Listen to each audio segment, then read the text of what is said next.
তোর বউ ভালো আছে? কি করে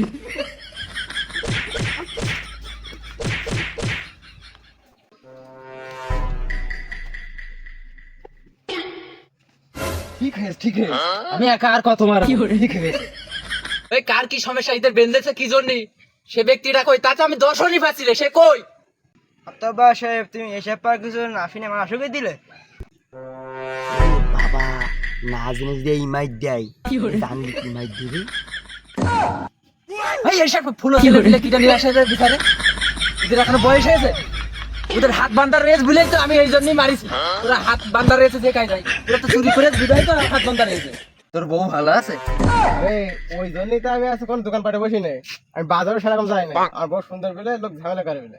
ও তার তো দেখলাম ওই কিলে শোনা তাই ওই তার করে মুশকিল হলে কি করতো সে মহারাজাটা কই? যার সমস্যা তার তো এখনো খুমাটা দেখলাম না, কই সে মহারাজা?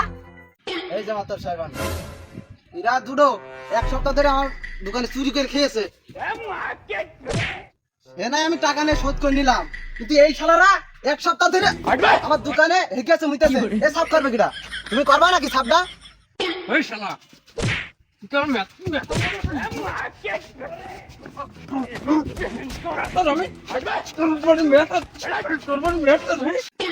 বাবা যে মাই দিচ্ছে মাত্র পরে পড়াইতে হবে। মাতবা সাহেব একটা কথা বলতাম হ্যাঁ কি কি কি বলবি বল।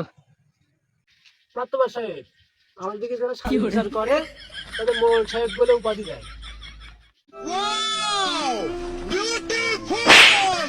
দেখো কিভাবে রেসপেক্ট করে, দেখো সম্মান কারে বলে, দেখো দেখিস সে চোর হলেও সে সম্মান দিতে শিখেছে। এই তোর বাড়ি আজ কি রান্না করেছে? গরুর গোশ আর সর্ষে ইলিশ। ওই যাওয়ার সময় ওর খাই দিবি, কিভাবে সম্মান দিয়ে দেখেছিস? শালা ছলে বলে কলে কৌশলে বেঁচে গেল। আমার তো একটা বাঁচার উপায় বের করতে হবে।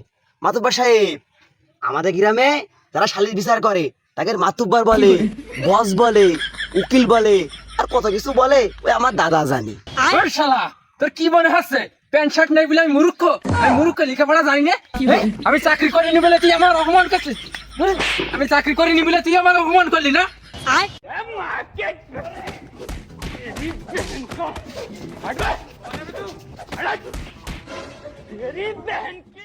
গোষ্ঠী মানে রিক্স বাজ বলছে না, তারপর বিচার কর ভাই। কি করে